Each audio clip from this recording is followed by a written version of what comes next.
ഞാൻ സലു. എൻ്റെ വീഡിയോ ആദ്യമായിട്ടാണ് കാണുന്നതെങ്കിൽ പ്ലീസ് ഒന്ന് സബ്സ്ക്രൈബ് ചെയ്യണേ. ഇന്നത്തെ വീഡിയോ ഓർക്കിഡ് ഇഷ്ടപ്പെടുന്ന ബിഗിനേഴ്സ് ആയിട്ടുള്ളവർക്ക് വേണ്ടിയാണ്.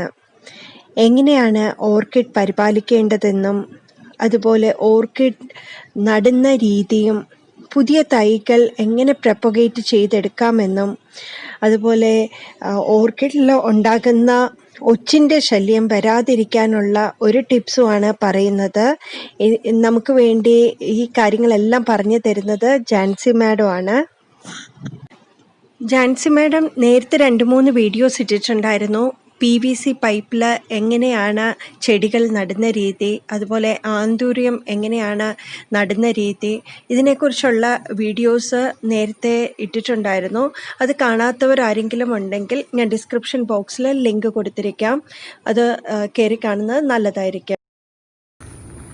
മഴക്കാലത്ത് നമ്മൾ കൂടുതൽ കെയർ കൊടുക്കേണ്ട ആന്തൂറിയം, ഓർക്കിഡ്, അതുപോലെ ഗ്രൗണ്ട് ഓർക്കിഡ് മുതലായ ചെടികളുടെ പരിചരണവും അതിന് നമ്മൾ എങ്ങനെയാണ് റിപ്പോർട്ട് ചെയ്യേണ്ടത് എന്നുള്ള ഒരു കാര്യം നിങ്ങളായിട്ട് ഷെയർ ചെയ്യാനായിട്ടാണ് വന്നിരിക്കുന്നത്. നിങ്ങൾക്കറിയാം, മഴക്കാലത്താണ് എനിക്ക് തോന്നുന്നു ഓർക്കിഡും ആന്തൂറിയവും അതുപോലെ ഗ്രൗണ്ട് ഓർക്കിഡും ഒക്കെ നമ്മൾ റിപ്പോർട്ട് ചെയ്യേണ്ടത്. ഈ തണുപ്പുള്ള കാലാവസ്ഥയിലാണ് അവ വേര് പിടിച്ച് കിട്ടാനായിട്ട് വളരെ എളുപ്പം. അപ്പോൾ ഞാനിപ്പോൾ 2 ദിവസം അവധി കിട്ടി കഴിഞ്ഞപ്പോൾ ഞാൻ എൻ്റെ തോട്ടത്തിലുള്ള കുറച്ച് ഗ്രൗണ്ട് ഓർക്കിഡും കൂടി ഒന്ന് റിപ്പോർട്ട് ചെയ്യാനുള്ള ജോലിയിലായിരുന്നു. അപ്പോൾ നിങ്ങൾ അതെങ്ങനെയാണ് നടുന്നതെന്ന് നിങ്ങളായിട്ടൊന്ന് ഷെയർ ചെയ്യാം. നമ്മൾ ഓർക്കിഡ് നടാൻ ഉദ്ദേശിക്കുന്ന ഇതിപ്പോൾ ഡെൻഡ്രോബിയം ഇനത്തിൽപ്പെട്ട ഓർക്കിഡാണ്. ഈ ഓർക്കിഡ് നമ്മൾ ഇപ്പോൾ ഇത് ഇങ്ങനെ ഉണങ്ങി പിടിച്ച് കണ്ടോ, ഒരു ഉഷാറില്ലാതെ മറ്റുള്ള മുകളങ്ങളൊന്നും വരാതാവുമ്പോൾ നമ്മൾ ശ്രദ്ധിക്കണം, ഇതിനകത്ത് നല്ല വളർച്ചയില്ല എന്നുള്ളത്. അപ്പോൾ നമ്മളതൊന്ന് മാറ്റി റിപ്പോർട്ട് ചെയ്യണം. ഇപ്പോൾ ഇതിനകത്തൊക്കെ ഒത്തിരി മുകളങ്ങൾ വരേണ്ട സമയമായി, പക്ഷേ എനിക്ക് തോന്നുന്നു ഇത് ഇരുന്ന ആ പോട്ടിൽ ഇതിന് പറ്റിയ ആ ഒരു അന്തരീക്ഷമായിരുന്നില്ല എന്ന് തോന്നുന്നു. കാരണം ഇതിൻ്റെ വേരുകളെല്ലാം കുറേ വേരുകൾ കളഞ്ഞതാണ്. ഇതിൻ്റെ വേരുകളെല്ലാം ഉണങ്ങിപ്പോയായിരുന്നു. ഇതുപോലെ കണ്ടോ, ഇതുപോലെ ഉണങ്ങിപ്പോയായിരുന്നു. അതൊക്കെ നമ്മൾ ശ്രദ്ധിച്ചില്ലെങ്കിൽ ഈ ചെടി പാടേ പോകും. എനിക്ക് തോന്നുന്നു ഈ പൂണ്ടായി കഴിഞ്ഞാൽ ഉടനെ ഇതിൻ്റെ കാലാവധി കഴിഞ്ഞേനെ. പക്ഷെ ഞാനിപ്പോൾ അത് കൈയോടെ കണ്ടെത്തി ഞാനതൊന്ന് റിപ്പോർട്ട് ചെയ്യാൻ പോവാണ്. ഇതിനകത്ത് ഒത്തിരി വേരുകൾ ഇതുപോലെ കെട്ടതുണ്ട്. അതെല്ലാം നമ്മൾ ജസ്റ്റ് ഒന്ന് കളഞ്ഞ് അതൊന്ന് ക്ലീനാക്കി അതിൻ്റെ നല്ല വേരുകൾ മാത്രം പുറത്ത് നിർത്തിയിട്ട് മാത്രമേ അടുത്ത പോട്ടിലേക്ക് വെക്കാൻ പാടുള്ളൂ. ഈ ഡെൻഡ്രോബിയൊക്കെ സർവ്വസാധാരണമാണ്, എല്ലാ വീടുകളിലും കാണും. നമ്മൾ വിചാരിക്കും അതായിരിക്കുന്ന അവസ്ഥയിൽ തന്നെ ഇരുന്നാൽ മതിയെന്ന്. പക്ഷെ പറ്റില്ല, പോരാ. നമ്മൾ നല്ലൊരു കെയർ കൊടുക്കണം. നമ്മൾ അതിൻ്റെ കെട്ട കാര്യങ്ങളെല്ലാം, അതായത് ഒരു ചീച്ചിൽ വന്നിട്ടുണ്ടെങ്കിൽ അതിലൂടെ അത് മുകളിലേക്ക് ചീഞ്ഞ് തണ്ടിലേക്ക് വരെ അത് കേടുവരാനായിട്ട് സാധ്യതയുണ്ട്. അപ്പോൾ ഇതേപോലെയുള്ള ഡെൻഡ്രോബിയം എങ്ങനെയാണ് നടുന്നതെന്നും. ഇനി നമ്മൾ നടാൻ പോകുന്നത് ഓർക്കിഡാണ്. ഓർക്കിഡ് നടാനായിട്ട് നിങ്ങൾക്കറിയാം, ഏറ്റവും വേണ്ടത് നമ്മുടെ ഇഷ്ടിക കഷ്ണങ്ങൾ, ഇഷ്ടിക പൊടിച്ചതോ അല്ലെങ്കിൽ ഓട് നുറുക്കോ, പിന്നെ അതുപോലെ കരി. ഈ കരി നിങ്ങൾക്കറിയാം, വീട്ടിൽ നമുക്ക് ഇതുപോലെ കത്തിച്ചെടുക്കാം. വിറക് കത്തിച്ചെടുത്ത കരി ആവാം, അല്ലെങ്കിൽ ഇതിപ്പോൾ മാർക്കറ്റിൽ അവൈലബിൾ ആണ്. എന്തായാലും ഈ ഓർക്കിഡിന് ഏറ്റവും ആവശ്യം നമ്മുടെ കരിയും ഈ ഇഷ്ടിക കഷ്ണങ്ങളുമാണ്. പിന്നെ നമുക്കിപ്പോൾ കുറച്ച് ചകിരിച്ചോറും കൂടി ഞാൻ എടുത്തിട്ടുണ്ട്. ഇത് ചകിരി കുറച്ചുകൂടി വലിപ്പമുള്ള കഷ്ണം നമുക്ക് വീട്ടിൽ പീസാക്കി എടുക്കാൻ പറ്റുന്നുണ്ടെങ്കിൽ അതാണ് നല്ലത്. അല്ലെങ്കിൽ ഇതുപോലത്തെ ചെറിയ ഇത്, ഈ മഴക്കാലം ആയതുകൊണ്ട് ഇത് കുറച്ച് കുറവ് മതി. അപ്പോൾ ഇത് നടാനായിട്ട് പിന്നെ നമുക്ക് ഇതുപോലെ ഹാങ് ചെയ്തെടുക്കുന്ന ഒരു പോട്ട് വേണം. ഇതുപോലെ കുമ്പിളായിട്ടും വരുന്നുണ്ട്. ഇത് രണ്ടും നമുക്ക് യൂസ് ചെയ്യാൻ പറ്റുള്ളൂ. കാരണം ഇവയ്ക്ക് ഒട്ടും വെള്ളം നിൽക്കാൻ പാടില്ല. ഇതുപോലെ ഹോളായിട്ടുള്ള പോട്ടുകളാണ് എപ്പോഴും നമ്മൾ എടുക്കേണ്ടത്. അപ്പോൾ നമ്മൾ ഇതുപോലത്തെ പോട്ടാണ് ഞാനിപ്പോൾ ആദ്യം എടുത്തിരിക്കുന്നത്. അതിനകത്തേക്ക് നമ്മളിപ്പോൾ ഓടും കഷ്ണങ്ങൾ ഇട്ട് കൊടുക്കുകയാണ്.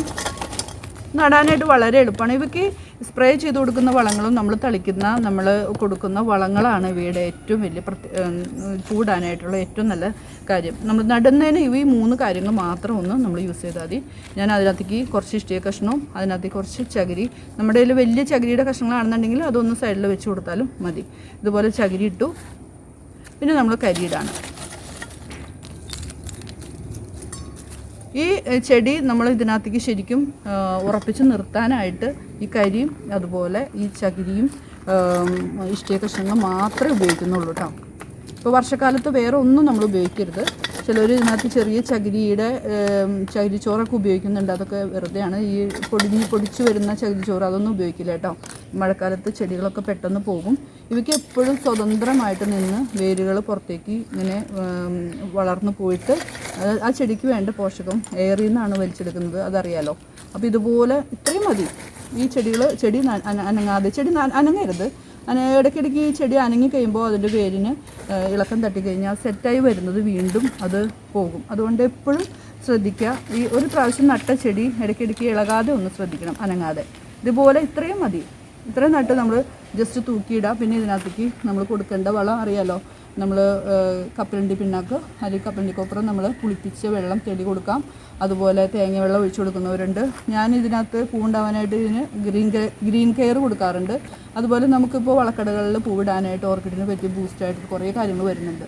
അപ്പോൾ അവയൊക്കെ കൊടുത്തത് നല്ല ഭംഗിയായിട്ട് നമുക്കിതുപോലെ തൂക്കിയിട്ട് ചെയ്യാവുന്ന കാര്യമുള്ളൂ. എല്ലാവരും ഒന്ന് പരീക്ഷിച്ച് നോക്കുക. അങ്ങനെ ഞാൻ എൻ്റെ ഓർക്കിഡുകളെല്ലാം റിപ്പോർട്ട് ചെയ്തു കേട്ടോ. പുതിയ പാത്രങ്ങളിലേക്ക് വെച്ച് ചിരട്ടയും കരിയും എല്ലാം ഇട്ട് സെറ്റ് ചെയ്ത് നമ്മൾ ഒരു ഷെയ്ഡിൽ, കാർപോർച്ചിൻ്റെ ഷെയ്ഡിൽ ഇതുപോലെ സ്റ്റാൻഡിൽ തൂക്കി വെച്ചിരിക്കുകയാണ്. നമ്മൾ ഈ സമയത്ത് മഴയത്ത് കൂടുതൽ സമയം ഇത് വെക്കാൻ പാടില്ല. അതുപോലെ തന്നെ കൂടുതൽ സൂര്യപ്രകാശം വെക്കാൻ പറ്റില്ല. അപ്പോൾ നമ്മളെപ്പോഴും അതുപോലെ ഈ കൂടുതൽ മരങ്ങളുമേയോ അല്ലെങ്കിൽ തെങ്ങുമ്മയും അടയ്ക്കാമരത്തുമ്മയൊക്കെ കെട്ടി ചെയ്ത് വെക്കുന്നവരുണ്ട്. പക്ഷേ ഒച്ച് വരാൻ സാധ്യത കൂടുതലാണ്. ഏറ്റവും കൂടുതൽ ഈ ഓർക്കിഡിനെ ബാധിക്കുന്നത് ഒച്ചാണ്. ഈ ഒച്ച് വന്നു കഴിഞ്ഞാൽ ഇതിൻ്റെ നമ്മൾ കുറേ നാൾ കാത്തിരിക്കുന്ന ഇതുപോലെയുള്ള മുകുളങ്ങൾ വരുമല്ലോ, മുട്ട്. ഇത് ഓർക്കിഡിൻ്റെ ഒരു മുട്ടാണ്.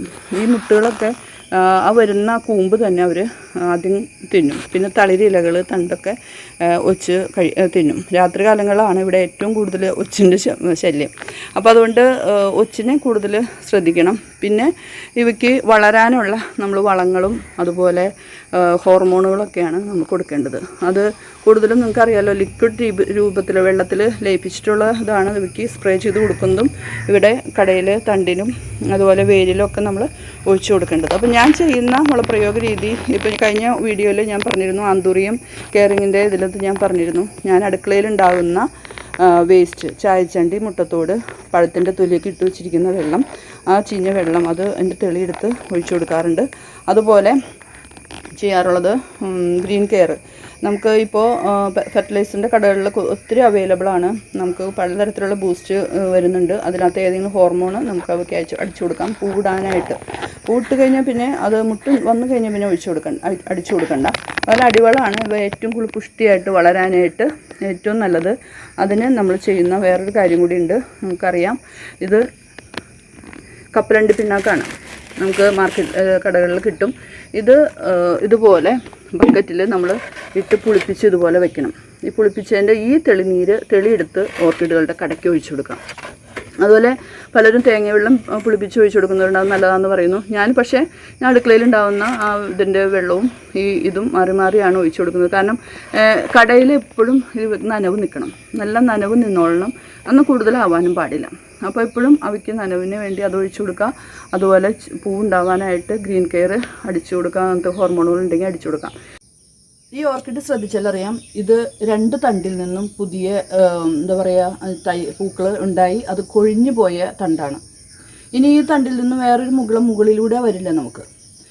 അതേസമയം നമുക്കതിൻ്റെ അടിയിൽ ശ്രദ്ധിച്ചാലറിയാം, ഒരു പുതിയ പ്ലാന്റ് വന്നു, കണ്ടോ, പുതിയൊരു പ്ലാന്റ് നിൽപ്പുണ്ട്. അപ്പോൾ അത് നമ്മൾ ഹെൽത്തി ആയിട്ട് സംരക്ഷിക്കണമെങ്കിൽ ഇവ രണ്ടും നീക്കം ചെയ്ത് നമുക്ക് ഇവയെ നല്ല പുഷ്ടിയോടുകൂടി വളർത്തേണ്ടതുണ്ട്. അപ്പോൾ അതിന് വേണ്ടിയിട്ട് ഇത് നമ്മൾ കട്ട് ചെയ്തെടുത്തിട്ട് ഇത് കളയില്ല.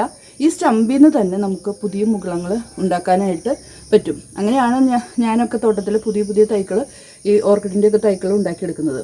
അപ്പോൾ ഈ പൂവുണ്ടായി കൊഴിഞ്ഞു പോയ സ്റ്റമ്പ് നമ്മൾ മൂർച്ചയുള്ള ഒരു ബ്ലേഡോ അല്ലെങ്കിൽ നല്ല തുരുമ്പില്ലാത്തൊരു കത്തിയോ ഉപയോഗിച്ച് അതിൻ്റെ കടയിൽ നിന്നും ഒന്ന് വേർപെടുത്തിയെടുക്കാം.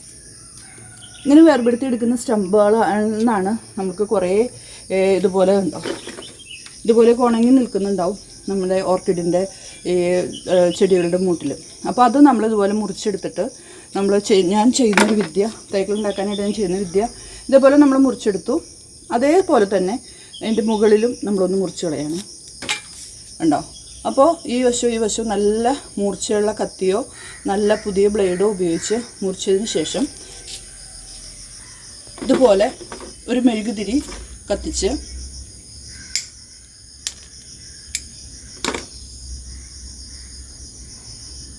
അത് ഉരുക്കി ഇതിൻ്റെ ഈ മുറിവിൽ അതിൽ വെള്ളം കയറാതെയും അത് ചീഞ്ഞു പോകാതെയും നമ്മൾ ഒന്ന് ഉരുക്കി ഒഴിച്ച് അടയ്ക്കുകയാണ്.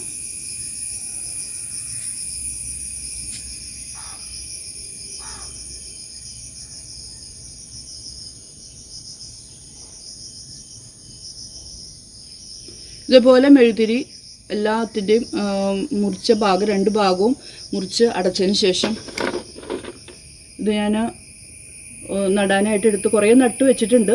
ഒരു 3 ആഴ്ച മുമ്പ് ഞാൻ കുറേ തണ്ടുകൾ ഇതുപോലെ മുറിച്ച് നമ്മൾ നടാനായിട്ട് വെച്ചിട്ടുണ്ട്. ആ നട്ട് നമ്മൾ ഇതുപോലെ എടുക്കുന്നതിന് ഉണ്ടാകുന്ന പുതിയ മുകുളങ്ങളാണ് നമുക്ക് ചെടികൾ ആയിട്ട് പുതിയതായിട്ട് കിട്ടുന്നത്.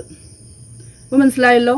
ഇതുപോലെ സ്റ്റെമ്മ് മുറിക്കുക, നല്ല കത്തിയുള്ള മൂർച്ചയുള്ള കത്തിയോ അല്ലെങ്കിൽ നല്ല ബ്ലേഡോ പുതിയ ബ്ലേഡോ ഉപയോഗിച്ച് മുറിക്കുക. മെഴുതിരി കത്തിച്ച് ഈ 2 വശവും ഒന്ന് വെള്ളം കയറാതെയും ചെയ്യാതെയും ഒന്ന് അടച്ചു വയ്ക്കുക. ഇത് കണ്ടല്ലോ, ഞാൻ അതുപോലെ ഓർക്കിഡിൻ്റെ തണ്ട് മുറിച്ച് ഒരു കാർഡ്ബോർഡ് പെട്ടിയിൽ നമ്മുടെ ചകിരിച്ചോറ് നനച്ചിട്ടിട്ട് അതിൽ നിരത്തിയിട്ടിരിക്കുന്നതാണ്. ഇതുപോലെ മുറിച്ച സ്റ്റമ്പ്, നമ്മളിപ്പോൾ മുറിച്ചെടുത്ത സ്റ്റമ്പ് ഇതേപോലെ നനവുള്ള ചകിരിയുടെ മുകളിൽ നിരത്തി വെച്ച് കുറച്ച് നാൾ നമുക്ക് പിടിക്കും. എങ്കിലും അതിനകത്ത് ഒത്തിരി മുകുളങ്ങൾ വന്ന് നമുക്ക് ഓരോന്നുമേ മുകുളങ്ങൾ വന്ന് പുതിയ ചെടികൾ നമുക്ക് ഉണ്ടാക്കിയെടുക്കാൻ പറ്റും. ഇതേപോലെ മെഴുതിരി വെച്ച് നമ്മൾ വെള്ളം കയറാതെ അടച്ചെടുത്ത സ്റ്റമ്പ് ഒരു കണ്ടെയ്നറിലോ അല്ലെങ്കിൽ ഒരു ബേസ് ബോർഡ് ചെറിയ കാർഡ്ബോർഡ് പെട്ടിയിലോ നനവുള്ള ഇതുപോലത്തെ ചകിരിച്ചോറ് നമ്മൾ നിരത്താം. അതിലേക്ക് ഈ മുറിച്ച സ്റ്റമ്പ് ഇതുപോലെ വെച്ച് കൊടുക്കാം. ഇതുപോലെ നമ്മൾ പിന്നെ അനക്കാതെ അത് അങ്ങനെ തന്നെ ഇരുന്നോട്ടെ. നമ്മൾ ഇടയ്ക്കിടയ്ക്ക് അതിന് സ്പ്രേ ചെയ്ത് കൊടുത്താൽ മതി വെള്ളം. ഇതുപോലത്തെ സ്റ്റമ്പുകൾ നമ്മൾ ഇതിനകത്ത് വെച്ച് കൊടുക്കാം. കണ്ടോ, ഞാൻ ഇത് 3 ആഴ്ച മുമ്പ് നമ്മൾ ചെയ്തിരുന്ന ഇതുപോലെ വെച്ചിരുന്ന സ്റ്റമ്പാണ്. അതിൽ മുകുളങ്ങൾ വന്നിട്ടുണ്ട്. കണ്ടോ, പുതിയ മുകുളങ്ങൾ വന്നിട്ടുണ്ട്. അപ്പോൾ ഇതുപോലെയാണ്. അപ്പോൾ ഒന്നും കൂടി ഇതുപോലെ വേര് വന്ന് വളർന്ന് കുറച്ച് പൊക്കായി കഴിഞ്ഞ് കഴിയുമ്പോൾ നമ്മളതെടുത്ത് വേറെ പോട്ടിലേക്ക് ഇതുപോലെ നേരത്തെ നമ്മൾ പറഞ്ഞ പോലെ നമ്മുടെ ചിരട്ടക്കരിയും അതുപോലെ ഓടിൻ്റെ നുറുക്കൊക്കെ ഇട്ട് പോട്ടിലേക്ക് മാറ്റി വയ്ക്കണം. പിന്നെ നമുക്ക് ഇതിനകത്തേക്ക് ചെയ്യുന്ന സ്പ്രേകളും അതുപോലെ വളങ്ങളൊക്കെയാണ് ഇവ പുഷ്ടിയോടുകൂടി വളരാനായിട്ട് നമ്മെ സഹായിക്കുക. അപ്പോൾ ഇത് നിങ്ങളൊന്ന് പരീക്ഷിച്ച് നോക്കൂ കേട്ടോ. ഞാൻ നേരത്തെ പറഞ്ഞു നമ്മുടെ ഓർക്കിഡിന് ഏറ്റവും ഭീഷണിയായിട്ടുള്ളത് ഒച്ചാണെന്ന് പറഞ്ഞു. ഒച്ചിന് ഇതുപോലെ തളിരായിട്ടുള്ള മുട്ടുകൾ, ഇലകൾ, തണ്ടൊക്കെ വളരെ ഇഷ്ടമാണ്. അപ്പോൾ ഈ ഒച്ച് ഇവയെ ആക്രമിക്കാൻ വരുന്ന സമയം രാത്രിയാണ്. പകല് ഇവ ഈ ചകിരിച്ചോറിൻ്റെ ഉള്ളിലും അല്ലെങ്കിൽ നനവുള്ള പ്രതലത്തിലൊക്കെ ഒളിച്ചിരുന്നിട്ട് രാത്രിയാണ് ഇവ പുറത്തേക്ക് ഇറങ്ങി ഇഴഞ്ഞു വന്ന് ഇതൊക്കെ തിന്നിട്ട് പോകുന്നത്. അപ്പോൾ ഞാൻ ഒരിക്കൽ പോലും ഇതിനു വേണ്ടി ഒച്ചിനെ കൊല്ലാൻ വേണ്ടിയിട്ട് ഇങ്ങനെ കീടനാശിനികളല്ല ഉപയോഗിച്ചിരിക്കുന്നത്. ഞാൻ എന്ത് ചെയ്യുന്നത് വെച്ചാൽ രാത്രി ഒരു 9 മണിയൊക്കെ ആകുമ്പോൾ ടോർച്ച് കൊണ്ടുവന്ന് ഓരോ ഓർക്കിഡിൻ്റെ ഓരോ മുകുളങ്ങളിലും ടോർച്ച് അടിച്ച് നോക്കി അതിനകത്ത് ഒച്ച് വന്നിരിക്കുന്നുണ്ടെങ്കിൽ അപ്പോൾ എൻ്റെ കയ്യിൽ ഒരു ചെറിയൊരു സ്പ്രേ ചെയ്യാനായിട്ട് ഉപ്പുനീരും കൂടി ഉണ്ടാവും. നമ്മൾ ഉപയോഗിക്കുന്ന ഉപ്പ് നന്നായിട്ട് ഡൈലൂട്ട് ചെയ്ത് വെള്ളത്തിൽ ഡൈലൂട്ട് ചെയ്ത് അധികം ഹാർഡാവരുത്, അത് ഡൈലൂട്ട് ചെയ്തിട്ട് അതുകൂടി ഞാൻ എടുത്തിട്ടുണ്ടാവും. അപ്പോൾ ഈ ഒച്ചിൻ്റെ പുറത്തേക്ക് ആ ഉപ്പുനീര് സ്പ്രേ ചെയ്യാം. അതുപോലെ തണ്ടിൻ്റെ അടിയിൽ പകൽ നമുക്കൊന്നും ചെയ്യാൻ പറ്റില്ല, പകൽ ഇവരെ ഒന്നും കാണില്ല. അപ്പോൾ രാത്രി ഈ ഒച്ചിൻ്റെ മുട്ടയും അവരിടുന്നത് ഇലയുടെ അടിയിൽ മുട്ടയിടുന്ന ഇത് ഇലയുടെ അടിയിലായിരിക്കും. അപ്പോൾ അതിൻ്റെ അടിയിലും കൂടി ആ ഉപ്പുനീരൊന്ന് സ്പ്രേ ചെയ്യാം. അപ്പോൾ ഇവയുടെ ഓരോ ദിവസം ഉണ്ടാകുന്ന മുട്ടയും അതുപോലെ ഓരോ ദിവസത്തെ നമുക്ക് പ്രായത്തിയാൽ വലിയ ഒച്ചും അതോടുകൂടി നമുക്ക് നശിപ്പിച്ച് കളയാൻ പറ്റും. അല്ലാതെ ഇവയ്ക്ക് ഞാൻ ഒരു രീതിയിലുള്ള കീടനാശിനികളും ഉപയോഗിക്കാറില്ല. നമ്മൾ നട്ട് കഴിഞ്ഞാൽ ഉടനെ അവയ്ക്ക് സ്പ്രേ ചെയ്ത് കൊടുക്കുന്ന ഗ്രീൻ കെയറോ അല്ലെങ്കിൽ നമ്മൾ ഒഴിച്ചു കൊടുക്കുന്ന ദ്രാവക രൂപത്തിലുള്ള വളം മാത്രമാണ് ഉപയോഗിക്കാറുള്ളത്. ഇനി ഇപ്പോൾ എല്ലാവർക്കും ഇതിൻ്റെ ഏകദേശം ഒരു ഐഡിയ കിട്ടിക്കാണും. എൻ്റെ അറിവ് വെച്ച് ഞാൻ എൻ്റെ തോട്ടത്തിൽ ചെയ്യുന്ന ഈ കാര്യങ്ങളെല്ലാം നിങ്ങൾ ഒന്ന് നോക്കുക. നിങ്ങൾക്ക് ഓർക്കിഡ് നല്ല രീതിയിൽ അത് കുറേ ഉണ്ടാക്കിയെടുക്കാൻ പറ്റും, സംരക്ഷിക്കാനും പറ്റും.